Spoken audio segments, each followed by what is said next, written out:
wrong PowerPoint. Come on now. Well, we'll just start with the second page. There we go. So this is actually a grant to request matching funds for the Core 1135 ecosystem project in the Gap to Gap Reach. So we had thought up until fairly recently that we were going to have more time to come up with match with this, but this is being funded on the core side by the Infrastructure Act. So basically within the next 3 years, it is the Corps' plan to fully implement this portion of the Gap to Gap Fund. These are largely actions on the east side of the Yakima River in the Gap to Gap Reach. Until 2 weeks ago, so the Corps has broken it up into 3 basic components or phases. The base case is what is scheduled to be implemented either late this year or early next year. Option 1 is the second year and is also fully funded actually at this time. And then option 2 is the third phase and the most expensive phase that occurs 2 years from now. Up until about a week and a half ago, we were looking at these kinds of numbers as match, with the thought from both of us that the Corps at some point in here hits this $8 million limit, and we as the sponsor would have to come up with these funds as basically a balloon payment in year 3. So we thought we'd have more time. About a week and a half ago, they said, no, this is how this is going to go. There's going to be a proportional share of the costs at each stage, because the Corps has actually been left holding the bag in the past. So instead of trying to come up with about $1 million, we're trying to come up now with $1.6 million. What we're asking for in this grant application is $1.2 million to go towards match for this project. And we actually do have, through integrated plan, almost the full amount of money for the second phase, and we're working dramatically to come up with the match for the third phase. Now, just in general, so this is from the old project review EA. So this is more of a scalar thing. I'll get into what they look like now in a minute. But this is the Gap to Gap Reach. This is the Terracites Bridge up here. Action starts on the Sportsman's Park Island, includes stuff at the old KOA, and then continues down, modifies all of these pits, rips out the old DID1 levee, replaces it with this setback levee, which will be part of the core federal project system. So this would be a 100-year, certified levee maintained by the Corps of Engineers.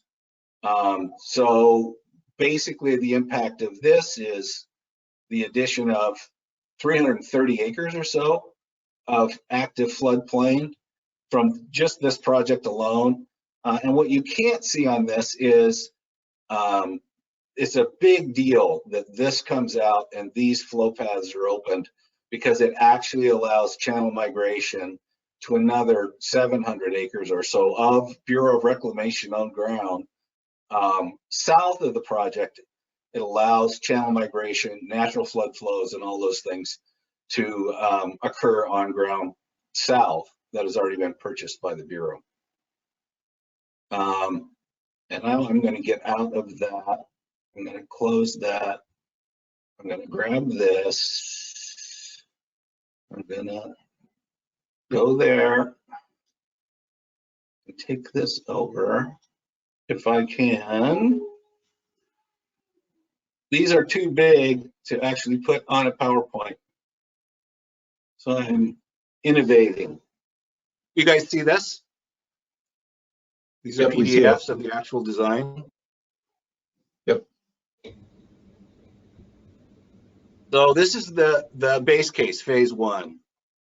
And what will transpire, so this is the first year, is really the rehogging out of all the old side channels on the Sportsman's Park Island. And remember, this is really chronically aggraded here, and there's quite a bit of material, if we can activate these channels, that we want to move downstream to mitigate the hazard of these pits.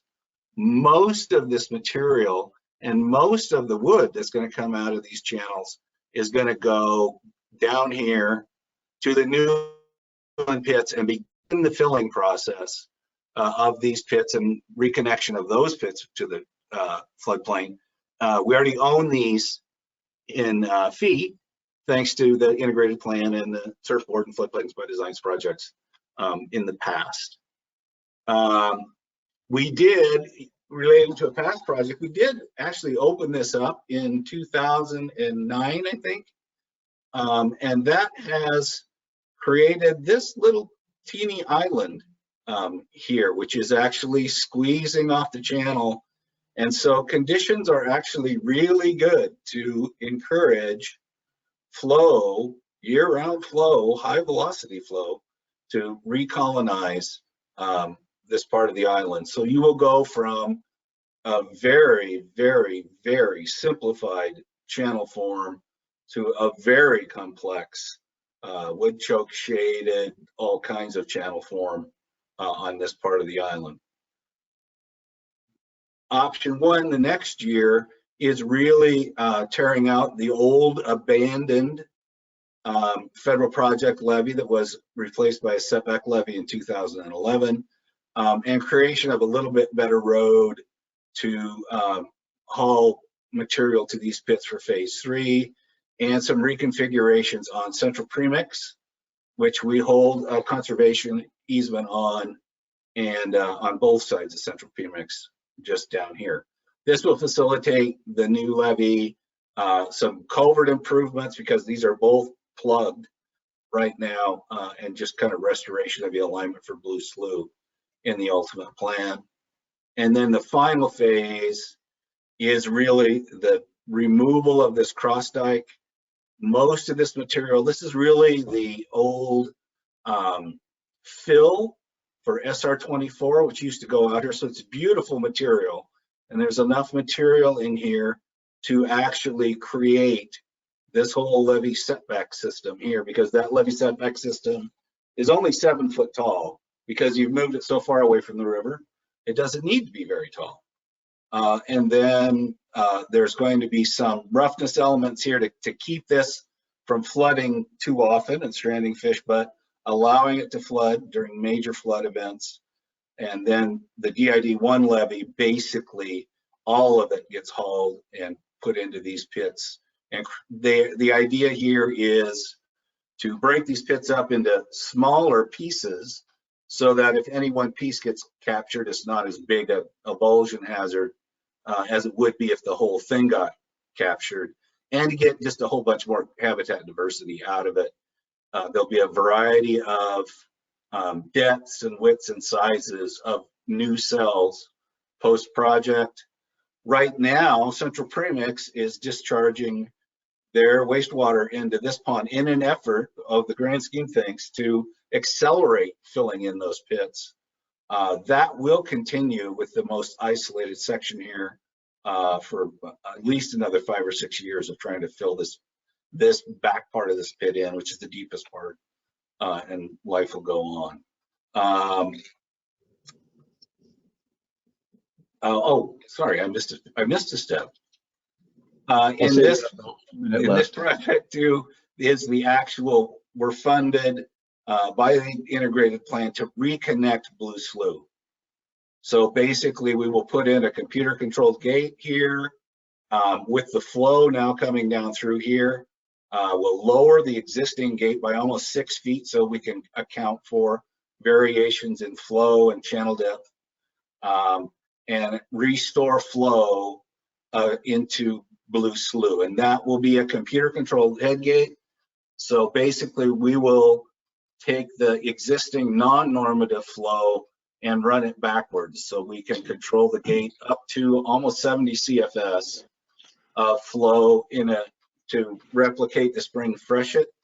And we will take it preliminarily down to 10 or 12 CFS, normal summer low flow instead of the high flow that's in the main channel, to allow just to replicate both the fish and plant life histories along Blue Slough, and to try and moderate the non-normative hydrograph in this almost 1,100 acres of restored hydrology we're going to get in this 4.2 miles of Blue Slough reconnection.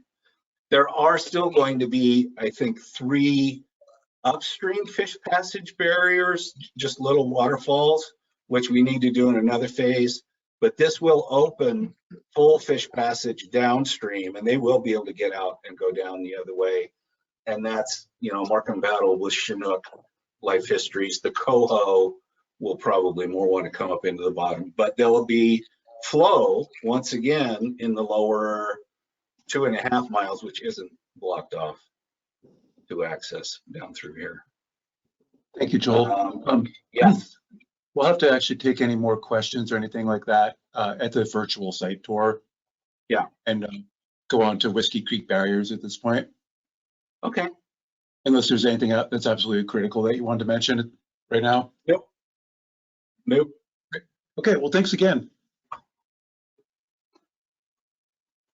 All right, and Becca will be presenting to us once again about Whiskey Creek barriers. And from this point on, it'll be the full length presentations. Yes. Thanks, Michael.